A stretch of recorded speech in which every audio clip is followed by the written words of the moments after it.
কথা শুনে লাগে আমি গাইবেন তো গাইবেন আমরা করছি আমরা ভিতরে যাব গাইবেন তো দাওয়াত দিলে ওইভাবে তো সম্মান করে নিয়ম কাম করে তাহলে আমরা এইভাবে ঢোকেন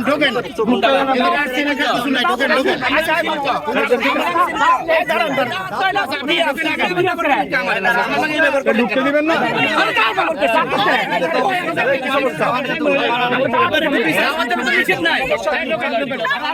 যুদ্ধবিমান বিধ্বস্তের ঘটনায় ক্ষতিগ্রস্ত পরিবারের সদস্যদের ৮ দাবি সম্বলিত স্মারকলিপি মাইলস্টোন স্কুল অ্যান্ড কলেজ কর্তৃপক্ষ নেয়নি বলে অভিযোগ পাওয়া গেছে। রোববার দুপুর 12:15 থেকে 1:00 পর্যন্ত প্রায় 1 ঘণ্টারও বেশি সময় ধরে অপেক্ষা করেও তারা স্মারকলিপি দিতে পারেননি। দুপুর 1:30টার দিকে স্কুলের একাডেমিক ভবনের সামনে সাংবাদিকদের ব্রিফিং করে ক্ষতিগ্রস্ত পরিবারের সদস্যদের পক্ষে এই অভিযোগ করেন নিহত তৃতীয় শ্রেণীর শিক্ষার্থী ফাতেমার মামা লিওন।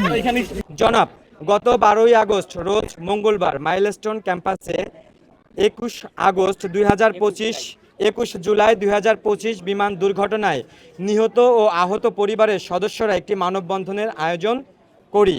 এতে আপনার প্রতিষ্ঠানের 2 জন শিক্ষককে অপসারণের 72 ঘন্টার আলটিমেটাম দেয়া হয়।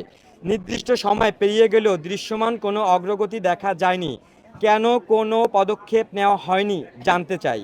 এছাড়াও আপনার 8 দফা দাবিগুলো হলো সুষ্ঠু তদন্ত এবং বিচার নিশ্চিত করতে হবে, সারা দেশে মাইলস্টোন স্কুল সহ সব শিক্ষা প্রতিষ্ঠানের কোচিং বাণিজ্য বন্ধ করতে হবে, সরকারের পক্ষ থেকে নিহত প্রত্যেক বাচ্চার জন্য 5 কোটি টাকা ক্ষতিপূরণ এবং প্রতি আহতদের জন্য 1 কোটি টাকা দিতে হবে, স্কুলের পক্ষ থেকে নিহত প্রত্যেক বাচ্চার জন্য 2 কোটি এবং প্রতি আহতদের জন্য 1 কোটি টাকা জরিমানা দিতে হবে, রানওয়ে থেকে শিক্ষা প্রতিষ্ঠানের স্থান পরিবর্তন করতে হবে, কোচিং ব্যবসার মূল হোতা স্কুল শাখার প্রধান শিক্ষিকাকে 72 ঘন্টার মধ্যে অপসারণ করে সুষ্ঠু তদন্তের মাধ্যমে তার সুষ্ঠু বিচার করতে হবে, স্কুলের সিসি ক্যামেরার ফুটেজ আমাদের দেখাতে হবে এবং বিমান বাহিনীর প্রশিক্ষণ ব্যবস্থা জনহীন জায়গায় করতে হবে।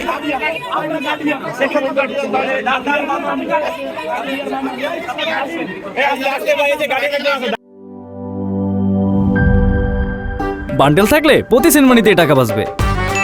বিকাশ সেনমানি বান্ডেল কিনে জিতুন প্রতি লেনদেনে।